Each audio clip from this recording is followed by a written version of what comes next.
কিছুক্ষণ আগে আপনাদেরকে জানাচ্ছিলাম যে হিন্ডেন বিমান ঘাঁটি থেকে উড়ে গেছে বাংলাদেশের C-130 যে বিমান, সেখানে শেখ হাসিনা রয়েছেন কিনা তা নিয়ে তো জল্পনা চলছে। তবে এরই মাঝে আরো একটি খবর এসে পৌঁছচ্ছে। শেখ হাসিনা তিনি রাজনৈতিক আশ্রয় চেয়েছেন ব্রিটেন এবং আরব আমির শাহীর কাছে। তিনি রাজনৈতিক আশ্রয় চেয়েছেন, সেখানে থাকার জন্যই ব্রিটেন এবং আরব আমির শাহীতে সেখানে রাজনৈতিক আশ্রয় চেয়েছেন শেখ হাসিনা।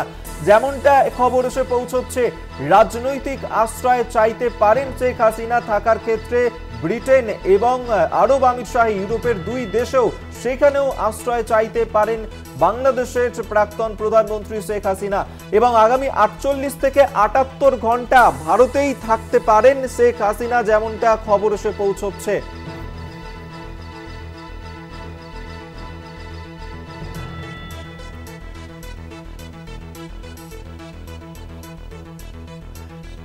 ব্রিটেন এবং আরব আমির শাহী সেখানেই আশ্রয়, রাজনৈতিক আশ্রয় চাইতে পারেন বাংলাদেশের প্রাক্তন প্রধানমন্ত্রী শেখ হাসিনা। অ্যাসাইনমেন্টের দিব্যেন্দু ঘোষ এই মুহূর্তে আমাদের সঙ্গে টেলিফোনে রয়েছেন। দিব্যেন্দু দা, কি আপডেট পাওয়া যাচ্ছে এই নিয়ে? দেখো, যে জল্পনা জোরালো হচ্ছিল যে এই C-130 যে বাংলাদেশ সেনার যে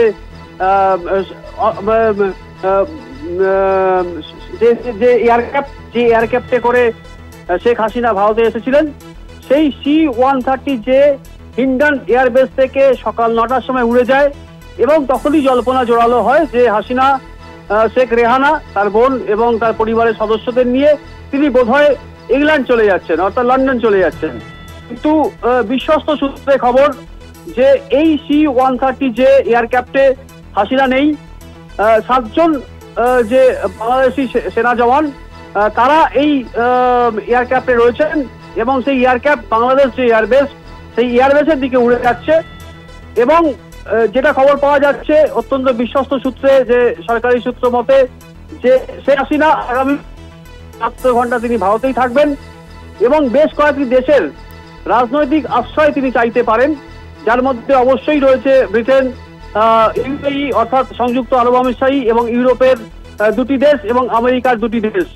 কিন্তু সেই দেশগুলি কোন কোন দেশ সেটা এখনো স্পষ্ট নয়। কিন্তু এই একাধিক দেশের যে রাজনৈতিক আশ্রয় তিনি চাইতে পারেন এবং কোন দেশ যদি রাজনৈতিক আশ্রয় দেয় তাহলে সেই দেশে তিনি চলে যাবেন।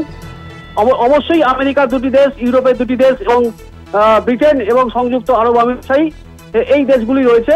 সুতরাং এই শেখ হাসিনার যে পরবর্তী গন্তব্য বা পরবর্তী পদক্ষেপ, যে বিষয়টা জল্পনার স্তরে ছিল, সেটা অনেকটাই স্পষ্ট যে আগামী 78 ঘন্টা তিনি ভারতেই থাকছেন এবং এই দেশগুলির সঙ্গে যোগাযোগ করছেন, রাজনৈতিক আশ্রয় চাইছেন। যদি সেটা স্পষ্ট হয়ে যায় তখন তিনি ভারত ছাড়তে পারেন। এবং তার মধ্যেই সর্বদল বৈঠক হয়ে গেছে। সেই বৈঠকে বিদেশমন্ত্রী এস জয়শঙ্কর তিনি সমস্ত রাজনৈতিক দলের প্রতিনিধিদের তিনি নিয়ে এবং সংসদে তিনি আজ বিবৃতি দিতে পারেন। এবং বিবৃতি দেওয়ার পর এটা স্পষ্ট হবে যে বাংলাদেশ নিয়ে ভারতের অবস্থান কি। তাহলে তার পরবর্তী যে পদক্ষেপ, ভারতের দিক থেকে পরবর্তী পদক্ষেপ কি হবে এবং শেখ হাসিনারই বা পরবর্তী পদক্ষেপ কি হবে অনেক স্পষ্ট হবে। কিন্তু এই মুহূর্তে যা খবর তাতে শেখ হাসিনা তিনি ভারত ছাড়েননি, তিনি ভারতেই রয়েছেন এবং আগামী 78 ঘন্টা তিনি খবর এবং বেশ কয়েকটি দেশের রাজনৈতিক আশ্রয় তিনি চাইছেন।